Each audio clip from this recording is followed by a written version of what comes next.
नमस्कार। आप सब लोगों का स्वागत है आरएमएस क्लासेस पर। चलिए बाबू, आप सब लोग जानते हैं कि आरएमएस क्लासेस पर जेई आईआईटी नीट एनडीए सब का फाउंडेशन क्लास स्टार्ट है। इन सब की फाउंडेशन की तैयारी की कराई जाती है। तो इसी की तैयारी को सफल बनाने के लिए खास करके हिंदी हिंदी भाषी राज्यों के बच्चों के लिए है। तो हम लोग आज पढ़ने वाले हैं भारतीय भवन का। ठीक है, भारतीय भवन का चैप्टर नंबर थर्ड है, सॉरी चैप्टर नंबर सेकंड है, मोशन यानी गति। उसका सॉल्यूशन हम लोग देखेंगे अति लघु उत्तरीय। ठीक है, चलिए। और हाँ, घबराना नहीं, आपको एचसी वर्मा का भी मिलेगा, स्टडी मल्होत्रा का, सबको आराम से मिलते जाएगा। ठीक है, चलिए। तो सबसे पहले हम इस पर आते हैं। क्वेश्चन नंबर फर्स्ट तुमको क्या करा है कि आवर्त गति किसे कहते हैं। ठीक है बाबू, तो आवर्त गति किसे कहते हैं।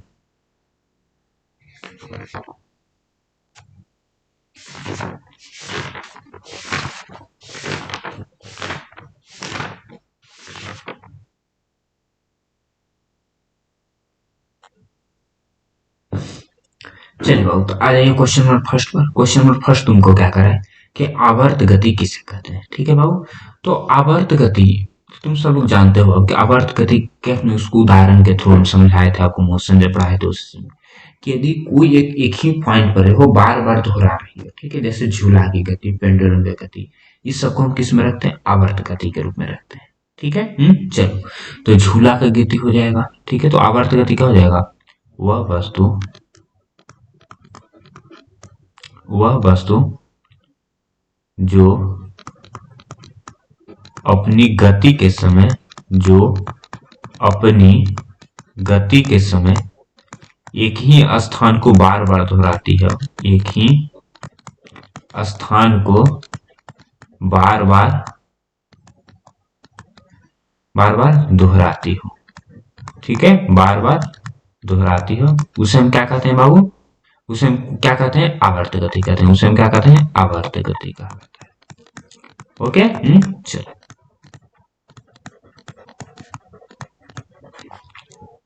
नेक्स्ट क्वेश्चन यानी सेकंड नंबर क्वेश्चन पर आ जाओ।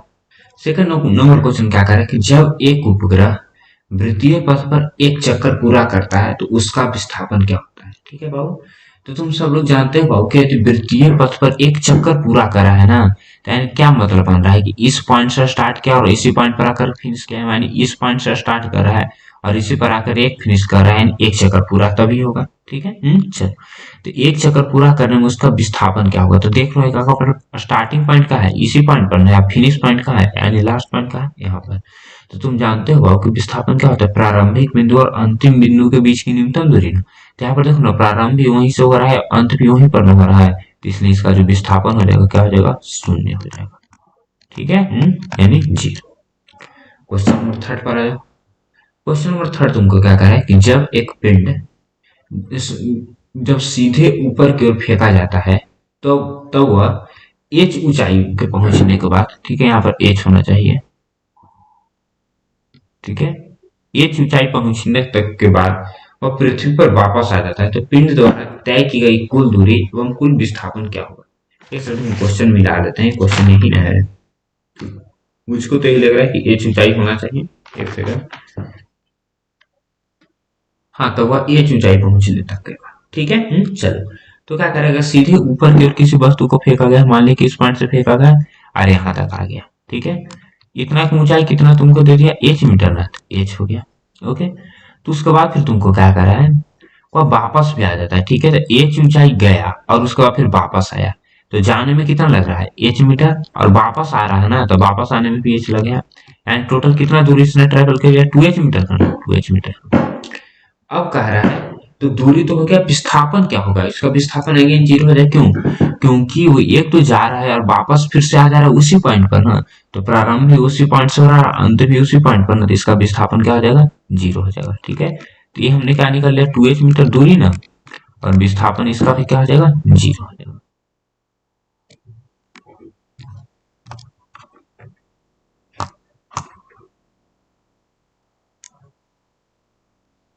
इसका फिर विस्थापन क्या हो जाएगा, जीरो हो जाएगा। ओके, चलो। अब आ जाते हैं क्वेश्चन नंबर फोर्थ के ऊपर।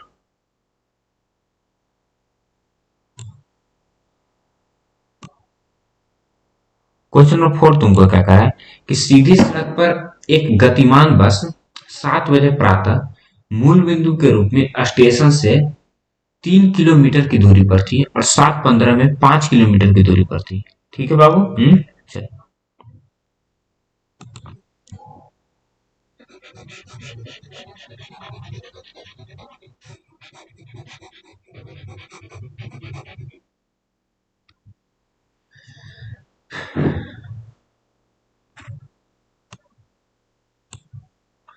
चलो नेक्स्ट क्वेश्चन आ जाओ। क्वेश्चन नंबर 4 पर क्या कर रहा है कि सीधी सड़क पर एक गतिमान बस 7 बजे प्रातः मूल बिंदु के रूप में स्टेशन से 3 किलोमीटर की दूरी पर थी। ठीक है।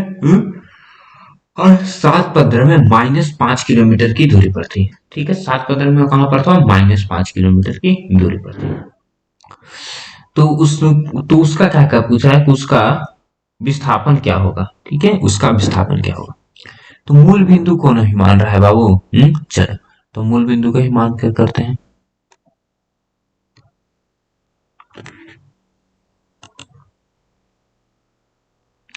तो हम मान लेते हैं कि इसका क्या है, एक मूल बिंदु है। ठीक है। और मूल बिंदु तुम जानते हो कि दाहिने साइड की दूरी क्या होती है, पॉजिटिव होती है, और बाएं साइड की दूरी क्या होती है, निगेटिव होती है। ओके। चल तो आ जाओ देख लो। तो प्रातः 7 बजे का आकार था मूल बिंदु से के रूप में स्टेशन से 3 किलोमीटर की दूरी पर था। यानी दाहिने ओर रहेगा, मूल बिंदु से निकल रहा है तो 3 किलोमीटर की दूरी पर हो गई। मान लीजिए इस पॉइंट पर था। ठीक है। यहाँ से 3 किलोमीटर।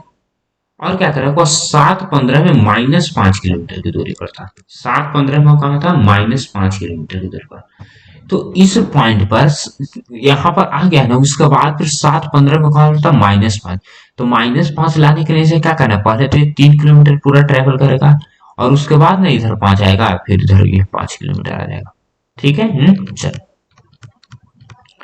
तो तुमसे पूछ रहा है कि इसका विस्थापन क्या होगा। ठीक है। तो यहाँ पर देख लो, प्रारंभ कहाँ से कर रहा है इसने बाबू, प्रारंभ इसी पॉइंट से न कर रहा है और अंत इसका क्या हो रहा है, इस पॉइंट पर हो रहा है। तो इन दोनों के बीच में दूरी कितना है, 5 किलोमीटर ना, तो 5 किलोमीटर। तो इसका विस्थापन जो है, इसका विस्थापन क्या हो जाएगा, 5 किलोमीटर का। ओके। चलो यदि दूरी पूछते तो दूरी क्या होता है, इस पॉइंट से जाने में कितना लगे है, 3 किलोमीटर ना, और फिर 3 किलोमीटर आने में 6 किलोमीटर, और यहाँ पर ना -5 ना, तो -5 किलोमीटर, यानी 6 और 5 11 किलोमीटर इसका दूरी टोटल तय कर लेता। ठीक है।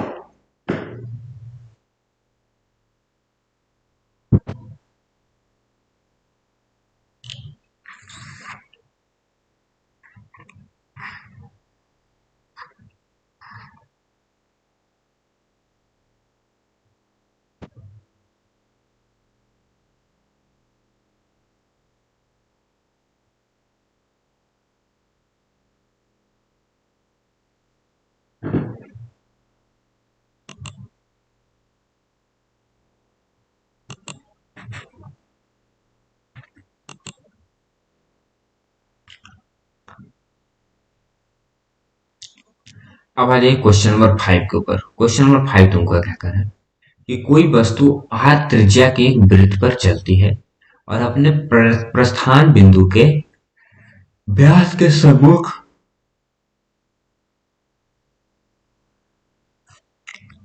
क्वेश्चन नंबर 5 है तुमको कि कोई वस्तु जो है r त्रिज्या के एक वृत्त पर चलती है और अपने प्रस्थान बिंदु के व्यास तक सम्मुख बिंदु पर पहुंचती है, यानी व्यास के सामने पहुंचती है, तो उसका विस्थापन और तय की गई दूरी क्या। ठीक है। तो r त्रिज्या का कोई एक हम वृत्त पर सबसे पहले बना लेते हैं। ठीक है। यानी r त्रिज्या का एक वृत्त हो गया। ओके। चल तो अब तुमको क्या कर रहा है कि व्यास के क्या कर रहा है, एक वृत्त को प्रस्थान बिंदु के सामने, मान लीजिए प्रस्थान सॉरी यहाँ से निकल दिया है, तो प्रस्थान बिंदु के सामने पर ना, प्रस्थान बिंदु के जो है वह सामने व्यास तक सम्मुख बिंदु पर पहुंचता है। ठीक है। यानी व्यास भी होना चाहिए और सम्मुख भी होना चाहिए, यानी इस पॉइंट पर आकर के पहुंचा और इसका व्यास भी निकल है, तो व्यास, तो त्रिज्या इसका आर है। तो तुमको पूछ रहा कि विस्थापन और तय की गई दूरी क्या होगा।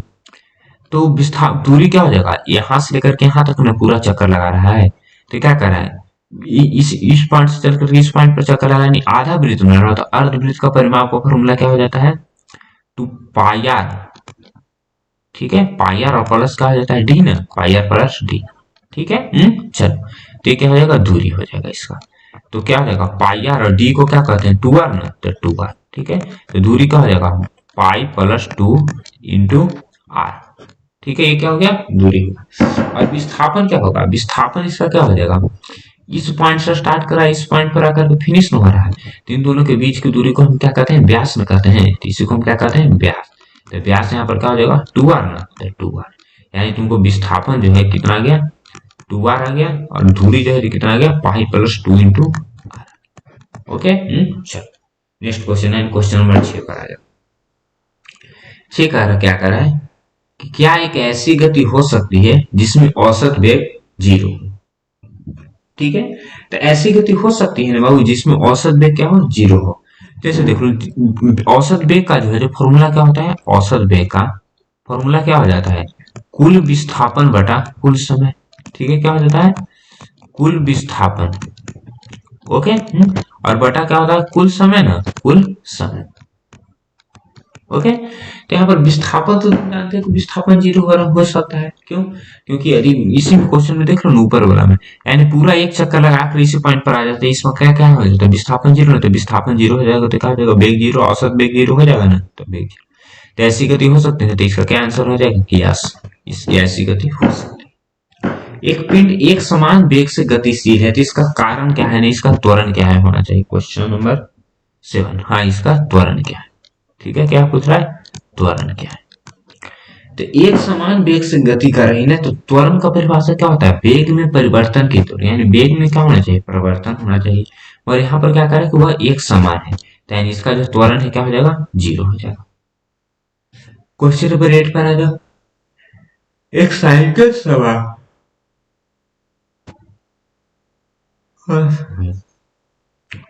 एक साइकिल सवार का वेग समय ग्राफ समय अक्ष के समांतर।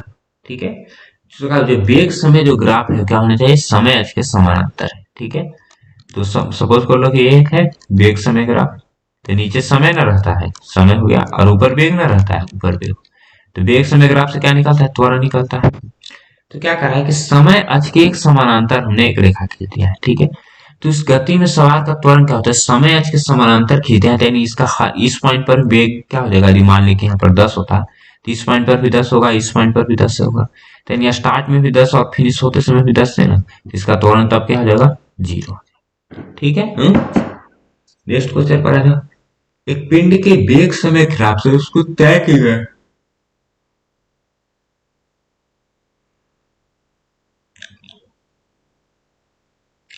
क्वेश्चन नंबर 9 पर आ जाते हैं, क्या करके एक पिंड के वेग समय ग्राफ से उसके द्वारा तय की गई कुल दूरी आप कैसे ज्ञात करेंगे। ठीक है, तो वेग समय ग्राफ दे दिया है। ठीक है, तो उससे हम दूरी पूछ रहा है कि हम कैसे ज्ञात करेंगे। तो एक तो आसान हो जाएगा, हम सबसे पहले क्या निकाल लेंगे, वेग समय। तो इसके लिए सबसे पहले हम क्या निकाल लेंगे, इसका जो ग्राफ बनेगा, तो ग्राफ का हम एरिया निकाल लेंगे। ठीक है, ग्राफ का एरिया निकालेंगे या तो क्षेत्रफल निकाल सकते। ठीक है, तभी निकालेगा, नहीं तो हम क्या का फॉर्मूला जानते हैं कि वेग समय ग्राफ से हम सबसे पहले क्या निकालते हैं बाबू, एस बराबर कोई फॉर्मूला से चलते हैं, दूरी सूत्र का इतना एक फॉर्मूला है, एस बराबर U T plus half at square D square power U square plus 2s इत्यादि से हम निकाल सकते हैं। ओके, चलिए अब आ जाते हैं क्वेश्चन नंबर 10 के ऊपर। क्वेश्चन नंबर 10 क्या है बाबू, कि गाड़ी का जो ओडोमीटर है वो क्या मापता है। ठीक है, तो गाड़ी का जो ओडोमीटर होता है बाबू, वो गाड़ी के जो चक्के, यानी कि गाड़ी में जो चक्के लगे होते हैं, ठीक है, तो जो चक्का है वह कितना दूरी तय करता है, वही क्या करता है, वह मापता है बाबू। ठीक है, चलिए, तो इसका मतलब यानी यदि हम समझना चाहें, यदि इसे लिखना चाहें, तो इसमें हम क्या लिखेंगे कि गाड़ी का जो ओडोमीटर वो क्या करता है, वह दूरी मापती है। ठीक है, क्या मापती है, वह दूरी मापती है। ओके बाबू, चल, तो यानी गाड़ी का जो ओडोमीटर क्या करता है, वह दूरी मापती है, और स्पीडोमीटर में क्या मापती है, उसमें जो कितना वह चाल तय कर रहा है, यानी कितना समय वह कितना दूरी तय कर रहा है, उसका क्या मापता है बाबू, वह स्पीडोमीटर मापता है। ओके, चल, अब आ जाओ क्वेश्चन नंबर 11 के ऊपर। क्वेश्चन नंबर 11 तुमको क्या करा है कि एक वस्तु द्वारा कुछ दूरी तय की गई, क्या इसका विस्थापन 0 हो सकता है। तुमको क्वेश्चन कह रहा है कि एक वस्तु के द्वारा कुछ दूरी तय की, क्या इसका विस्थापन 0 हो सकता है। तब यहाँ पर देख लो बाबू, कोई यदि दूरी तय किया है उसका विस्थापन क्या हो सकता है, वो विस्थापन उसका 0 हो सकता है। जैसे हम समझ पाते हैं कि एक पॉइंट से चला है, ठीक है, और ये पॉइंट तक गया है, ठीक है, तो इसमें क्या हो जाएगा, इसमें मान लें कि दोनों के बीच की दूरी क्या है, 10 मीटर है, तो इसने 10 मीटर की दूरी तय किया और विस्थापन भी इसका क्या हो जाएगा, 10 मीटर ही हो जाएगा, ठीक है। चलो कैसे हो जाएगा, क्योंकि यहाँ देख लो कि इसका एक्चुअल पॉइंट लेंथ की लंबाई कितना है, यानी इस पॉइंट से लेकर के इस पॉइंट तक वो जा रहा है, इस पॉइंट से लेकर के इस पॉइंट तक जा रहा है, तो इसका मतलब क्या है, इसने 10 मीटर की दूरी तय किया। विस्थापन क्या होता है, प्रारंभ जिस पॉइंट से कर रहा है और अंत जिस पॉइंट, यानी प्रारंभ इस पॉइंट से कर रहा है और अंत इस पॉइंट पर कर रहा है, तो इन दोनों के बीच की शॉर्टेस्ट डिस्टेंस यानी न्यूनतम दूरी है वो भी 10 मीटर है, यानी इसका विस्थापन भी क्या हो जाएगा, एक्चुअल में 10 ही मीटर हो जाएगा। तो मगर क्या कर रहा है, ये क्या इसका विस्थापन 0 हो सकता है। तो अब मान लें कि हम केस मान लेते हैं क्या, कि ए से बी तक गया, पुनः बी से ए का आकर के रिटर्न हो गया, यानी क्या कर रहा है कि ए से तो बी गया ही और वापस क्या गया, या बी से ए तक आ गया। ओके, चलो, तो इस केस में क्या होगा, ए से बी गया, बी से ए वापस आ गया, तो देख लो प्रारंभ कहां से करा, ए से ना, और अंत कहां से पर करा, यहीं पर, तो इस केस में इसका विस्थापन क्या हो जाएगा, 0 हो सकता है, ठीक है। तो एक वस्तु द्वारा कुछ दूरी तय की गई, इसका विस्थापन 0 हो सकता है, हाँ, इसका विस्थापन भी 0 हो सकता है। अब आइए नेक्स्ट क्वेश्चन पर। नेक्स्ट क्वेश्चन क्या कर रहा है तुमको, किस अवस्था में किसी वस्तु की एवरेज वेलोसिटी उसकी औसत चाल के बराबर होती है, ठीक है, यानी औसत वेग और औसत चाल दोनों बराबर हो, तो किस कंडीशन में जाओ, तो औसत चाल का फॉर्मूला क्या होता है, हम सबसे पहले ये लिख लेते हैं कि औसत चाल का जो फॉर्मूला क्या हो जाता है, कुल तय की गई दूरी, ठीक है, क्या होता है, कुल तय की गई दूरी, और बटा क्या होता है, कुल समय। ओके, चलो, तो और विस्थापन, औसत विस्थापन यानी औसत वेग, वेग बराबर क्या होता है बाबू, कुल विस्थापन, ठीक है, औसत वेग का हमें लिख रहे हैं कुल विस्थापन, और बटा क्या, कुल समय। ओके, चलो, शायद नजर नहीं आ रहा, कलर थोड़ा सा चेंज कर लेता हूँ, ठीक है, ये ज्यादा नजर आएगा। तो कुल तय की गई दूरी बटा कुल समय, तो कुल समय तो दोनों में कॉमन है, ठीक है, तो यानी हम क्या लिख सकते हैं कि यदि दूरी, ठीक है, यदि दूरी और बराबर यदि विस्थापन हो जाए, ठीक है, यानी दूरी और विस्थापन दोनों की जो लंबाई हो गया, यानी मैग्नीट्यूड हो गया, दोनों का परिणाम है जिससे कर सकते हैं, यदि दोनों बराबर हो जाए तो उस कंडीशन में क्या होगा, औसत चाल और औसत पे क्या हो जाएगा, बराबर हो जाएगा, ठीक है। तुम क्या इसका जवाब दो कि जब तय की गई दूरी तथा विस्थापन दोनों यदि बराबर हो जाए तो उस स्थिति में क्या होगी, औसत चाल तथा औसत वेग दोनों क्या हो जाएगी बाबू, बराबर हो जाएगी। ओके, चलिए अब आ जाते हैं नेक्स्ट स्लाइड के ऊपर। Next slide and question number 13 के ऊपर। क्वेश्चन नंबर 13 तुमको क्या कर रहा है कि किसी वस्तु की गति के विषय में आप क्या कर सकते हैं, नहीं कर सकते हैं, जिसका चाल समय ग्राफ किसके समानांतर है, थोड़ा सा क्वेश्चन में सुधार करना पड़ेगा। क्वेश्चन नंबर 13, हाँ, क्वेश्चन नंबर 13, गति के विषय में जिसका चाल समय ग्राफ समय अक्ष के समानांतर है, ठीक है, समय यहाँ पर आज नहीं, समय अक्ष के समानांतर एक सरल रेखा है, ठीक है। क्या कर रहा है कि मान लें कि एक ग्राफ है, ठीक है, चाल समय ग्राफ न कर रहे थे, फिर चाल समय का यानी स्पीड हो गया, ये टाइम हो गया। अब क्या कर रहा है कि समय अक्ष के जो उसका ग्राफ है वह क्या है, समानांतर है, ठीक है, तो समय अक्ष तो टी है, तो इसके समानांतर एक ग्राफ खींच लिया। तो इस वस्तु के गति के विषय में क्या कहोगे, तो यानी समय अक्ष के समानांतर यानी क्या होगा, इसका जो स्पीड है हर पॉइंट पर क्या आ रहा है बाबू, इक्वल आ रहा है। यहाँ पर देख लो हर पॉइंट पर इसका जो है स्पीड है क्या, इक्वल है। मान लीजिए यहाँ पर यदि 10 मीटर पर सेकंड से है तो हर समय उसका क्या है, स्पीड क्या है, 10 मीटर पर सेकंड है। तो क्या कर रहा है, तो उस वस्तु की गति कितनी, यानी वस्तु गति में होगा ना, क्योंकि उसमें हर पॉइंट पर वेग तो है ना 10 मीटर पर सेकंड, 10 मीटर पर सेकंड का वेग है, सॉरी चाल है, तो यानी क्या है हर पॉइंट पर यदि उसका चाल 10 मीटर पर सेकंड है, ठीक है, तो यदि हम मान लेते हैं कि अगला 2 सेकंड में, तो उसका दूरी कितना तय कर लेगा, दूरी का क्या होता है, समय गुना चाल, यानी 10 गुना क्या हो जाएगा, 20 मीटर। अगला यदि हम 3 सेकंड में निकालेंगे तो क्या हो जाएगा, 30 मीटर। यानी क्या हुआ, वह दूरी तो तय कर रहा है ना, यानी क्या वह वस्तु मूव कर रहा है, मगर किस गति में मूव कर रहा है, यदि जानते हो यदि हर पॉइंट पर यदि उसका चाल बराबर है तो उस चाल को हम क्या कहते हैं बाबू, एक समान चाल कहते हैं। ठीक है। तो एक समान चाल है, एक समान वेग आ रहा है, तो उसमें त्वरण क्या होता है बाबू? जीरो होता है, क्योंकि तुम त्वरण जानते हो क्या होता है? किसी वस्तु में चाल या वेग में, यानी मेनली वेग में परिवर्तन की दर होता है। तो वेग चेंज नहीं हो रहा है या चाल चेंज नहीं हो रहा है तो उसमें त्वरण नहीं होगा। तो इससे हम क्या कर सकते हैं? किसी वस्तु के यदि गति के विषय में तुम पूछ रहे हो तो इसमें हम क्या कहेंगे?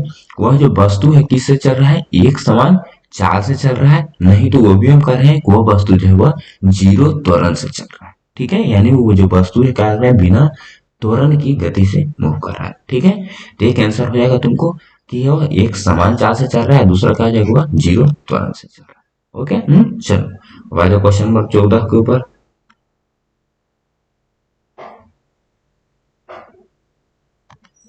क्वेश्चन नंबर 14 तुमको क्या करा है कि किसी वस्तु की गति के विषय में क्या कहेंगे? जिसका दूरी समय ग्राफ समय अक्ष के समानांतर है, समय अक्ष।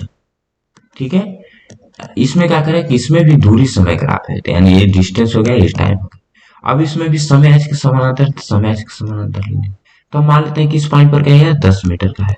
ठीक है, तो हर पॉइंट पर क्या रहेगा? 10 मीटर का नहीं दूरी रहेगा, 10 मीटर 10 मीटर, यानी हर पॉइंट पर वह 10 ही मीटर पर है, यानी वो वस्तु क्या करे? मूव नहीं ना कर रहा है। इसमें तो उसका चाल क्या हो गया? जीरो हो गया, क्योंकि हर पॉइंट पर उसका दूरी क्या है? 10 मीटर, यानी क्या है? हम विराम की अवस्था में, तो गति नहीं ना कर रहा है, यानी वस्तु जो क्या है? किस अवस्था में है? विराम की अवस्था में है, वह गति की अवस्था में नहीं है। ओके, चलो क्वेश्चन नंबर 15 के ऊपर, किसी वस्तु के एक समान एवं असमान गति के लिए, ठीक है, एक समान एवं असमान गति के लिए समय दूरी ग्राफ, ग्रह नहीं, समय दूरी ग्राफ की जो प्रकृति है वह क्या होती है? ठीक है, तो असमान और एक समान गति। ठीक है, तो एक समान गति के लिए क्या हो जाएगा? तब यहां देख लो, तो एक समान गति के लिए करना है, यानी हम ले लेते हैं क्या? दूरी समय ग्राफ ले लेते हैं, यानी ये डिस्टेंस हो गया, ये टाइम हो गया। ठीक है, तो ये वस्तु इस तरह से मूव कर रही है, यानी एक समान गति में, और एक क्या कर रहा है? असमान गति ना। ठीक हो गया, इसको हम डिस्टेंस ले लेते हैं और टाइम लेते हैं, असमान गति। ओके, तब यहाँ पर ध्यान दो, यदि वह एक समान गति में कर रहा है, तो एक समान गति में कहने का मतलब क्या है? उसके हर एक पॉइंट पर, यानी बराबर समय अंतराल में वह बराबर दूरी तय कर रहा है। ठीक है, तो यदि वह बराबर समय अंतराल में यदि वह बराबर दूरी तय करेगा तो उसका जो ग्राफ है वह एक्चुअल में क्या बनेगा? सरल रेखा में बनेगा। इसको मैंने तुमको यदि मोशन चैप्टर पढ़ा रहा था उसी में मैंने तुमको बता दिया है, तो वहां पर जाकर के देख लो, ग्राफ का एक पूरा टॉपिक ही है, उसमें तुमको पूरा क्लियर करा दिया है कि एक समान गति क्या हो जाता है और असमान गति में उसका ग्राफ क्या होता है। ठीक है, चलो, और असमान में क्या हो जाएगा? अरेखीय, यानी इसका मतलब क्या है? उसका वेग जो है, सॉरी, इसका जो चाल जो है क्या हो रहा है? वो हर पॉइंट पर क्या हो? बदल रहा है। ठीक है, यानी बराबर समय अंतराल में वो बराबर दूरी नहीं तय कर रहा है, तो इसमें क्या हो जाएगा? यह हो गया असमान गति का। ठीक है, और ये हो गया किसका? एक समान गति का। ओके, नेक्स्ट आ जाओ। चलिए अब आ जाते हैं क्वेश्चन नंबर 16 के ऊपर। क्वेश्चन नंबर 16 में तुमको क्या करा है कि चाल समय ग्राफ की 4 स्थितियां दे दी है, किस पूछ रहा है कि किसमें चाल नियत है, चाल घट रही है तो बढ़ रही है, चौथी स्थिति में क्या होता है। अब यहाँ पर देख लो बाबू, यहाँ पर क्या है? चाल समय ग्राफ है, तुम अगर यहाँ पर पॉइंट क्या है तुमको आ रहा है कि ऊपर से नीचे आ रहा है। ठीक है, यहाँ पर क्या है? नीचे से ऊपर जा रहा है। यहाँ पर क्या है? समय अक्ष के समानांतर है, और यहाँ पर क्या है? ये बढ़ रहा है, कभी घट रहा है, तो पॉइंट पर आता है। तो चाल कांस्टेंट किस में है बाबू? देख लो, चाल इसी पॉइंट पर है कांस्टेंट। देख लो, तो हर समय क्या है? मान लीजिए यदि यहाँ पर यदि 5 मीटर पर सेकंड, यदि 5 यहाँ हो जाता तो हर पॉइंट पर क्या होता है? यहाँ पर 5 मीटर पर सेकंड, यहाँ पर 5 मीटर पर सेकंड, यहाँ पर 5 मीटर पर सेकंड, यहाँ पर 5 मीटर पर सेकंड। ठीक है, चलो, तो चाल नियत किस में है बाबू? थर्ड में है, इसमें क्या है? चाल जो है क्या है? कांस्टेंट है। ठीक है, कांस्टेंट का ही हिंदी क्या होता है? नियत होता है। ठीक है, तो जो फर्स्ट जो है तुमको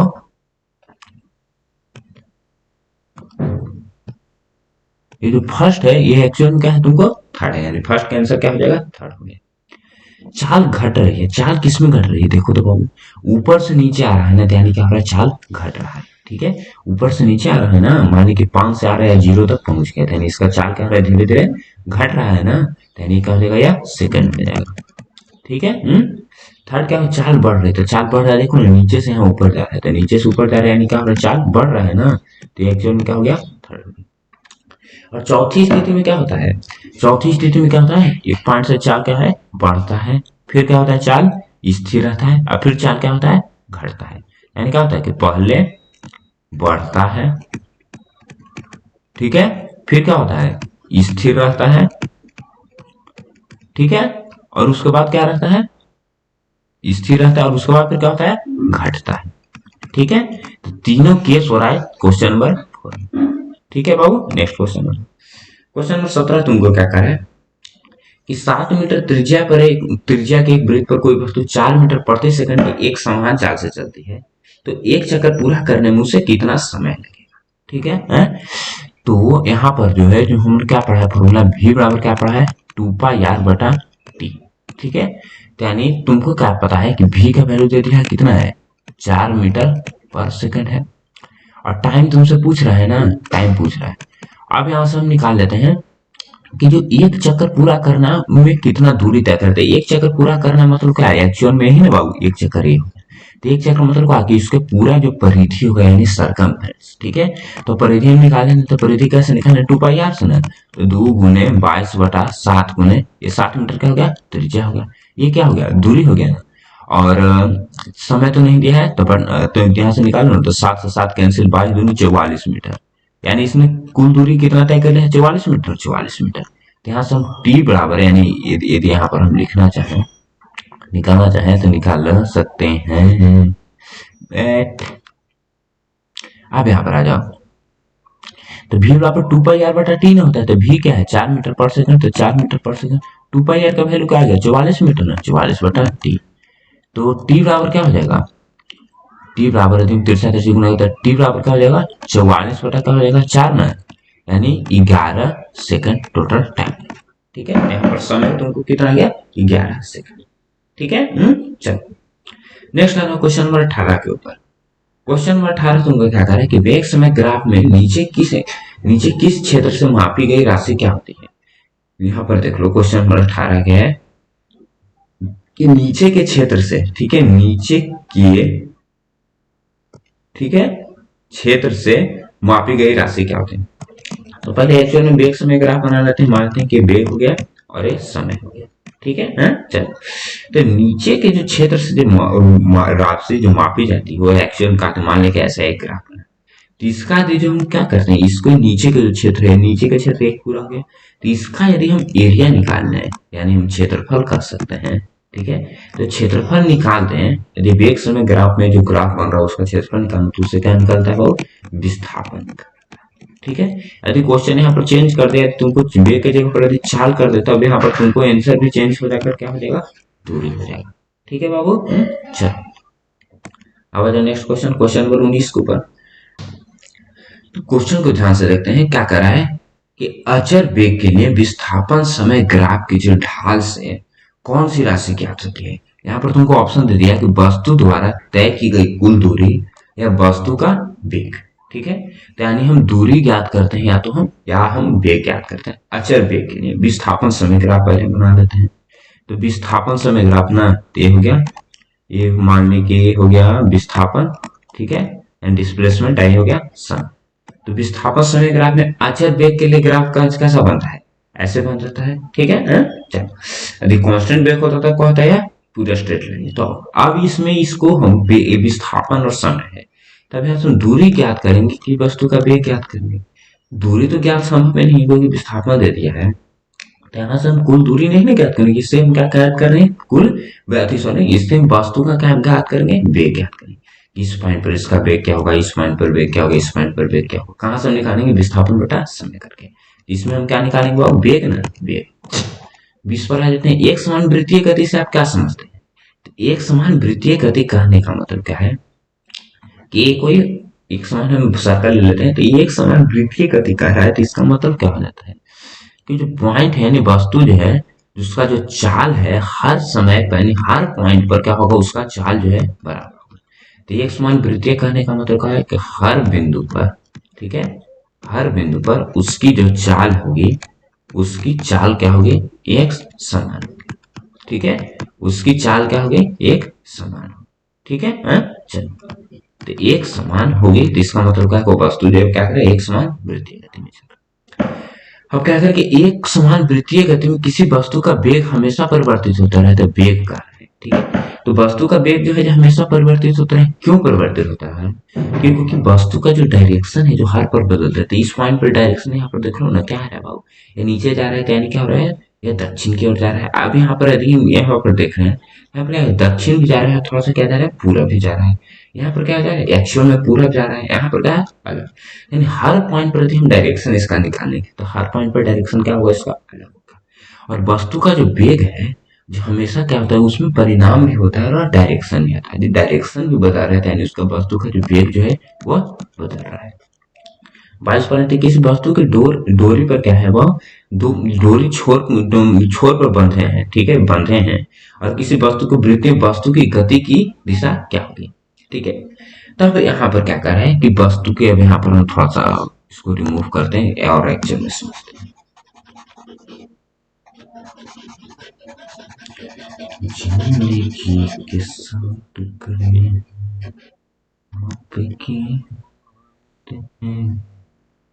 और के भी हम।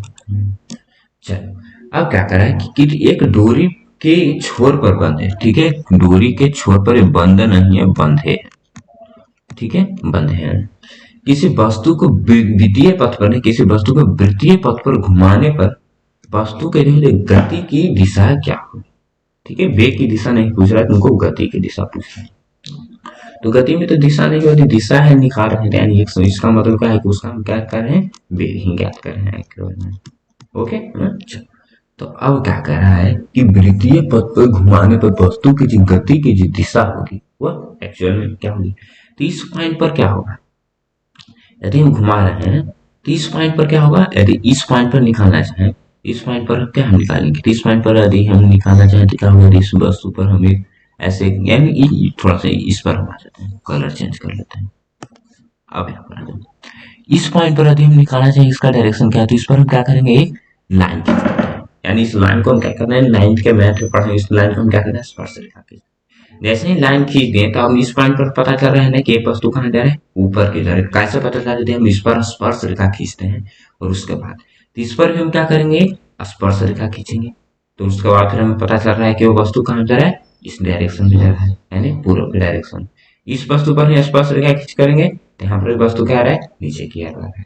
तो यानी क्या होगा, हम किसी गति की दिशा ज्ञात करने क्या करना पड़ेगा, हम स्पर्श रेखा खींचेंगे और स्पर्श रेखा में जो भी डायरेक्शन देगा, स्पर्श रेखा खींचना, स्पर्श रेखा खींचने से पता चल रहा है कि ऊपर जा रहा है, ये बाएं जा रहा है, ये दाएं जा रहा है, ठीक है। इसका जो आंसर हो जाए क्या करेगा, स्पर्श रेखीय, ठीक है, उसकी कहते हैं स्पर्श रेखीय, और तो क्या होता है, सीधी रेखा में होता है, ठीक है।